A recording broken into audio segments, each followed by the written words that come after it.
Hello, this is Anthony David Hobbs, or A D Hobbs for short, and this is my review of Terminator 2. And there's a poster over there where my finger is, in the background. That's my visual aid. It's okay, it's a poster from Terminator 4, but I thought, well, close enough. You know, it's to do with the Terminator franchise, and it's a huge, scary, war-ridden picture of the skull of one of the Terminators. Yeah, so that's my visual aid. Can't see it very well, but it is my visual aid. Yeah, that's okay. Before I start, I'd like to apologise for my previous review about the first Terminator film, where I made a mistake. I said the first Terminator was not set in the future, it was set in the past. It isn't set in the past, it's set in the present. I suppose because the 1980s is the past now. No. The first movie is set in the present. I meant to say in the present, not in the past. And that's part of the appeal of the Terminator films, the mixture of future and present. You know, it's people from the future, but it's even though it's in the present. Okay, back to the point. Terminator 2 is one of the greatest movies I've ever seen, ever. You know, I put it on my top 10 list of greatest movies of all time. You know, it exceeded my expectations. It was better than I thought it would be.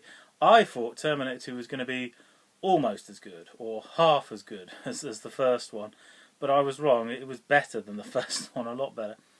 And they really do go crazy. They go all out on the budget. It's like, what would a Terminator movie look like if it was on a much bigger budget? Well, we find out in Terminator 2.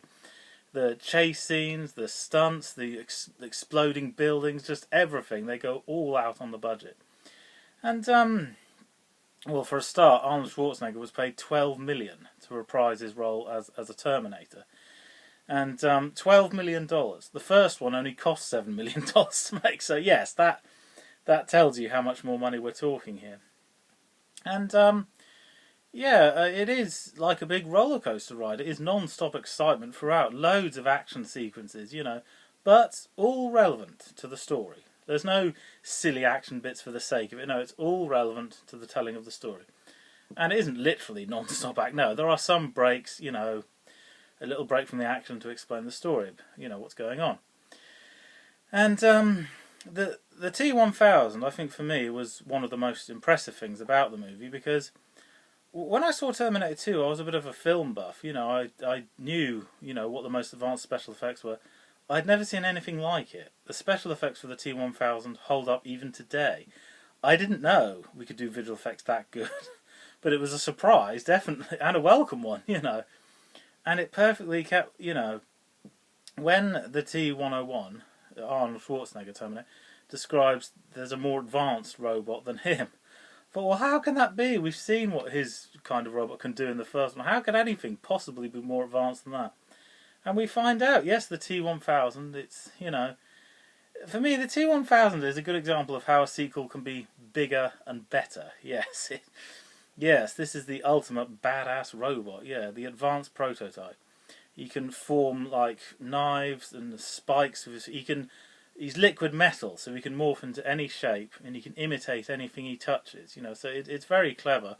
And he's a much more formidable opponent, you know, because the Arnie Terminator is much more limited.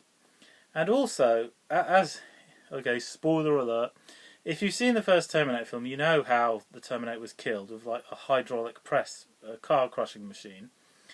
But that wouldn't work on the T-1000, because as we see halfway through the movie Terminator 2, he can just go through, you know, like a gate or a cage, you know, his liquid metal can just ooze through it. So if you did trap him in somewhere like that, he'd just ooze through the grid and get out. So it's then that you realise, no, you can't get away with using the same trick you used before. You need something totally different to kill this guy, you know. And, oh yes, the T-101, the Arnold Schwarzenegger Terminator,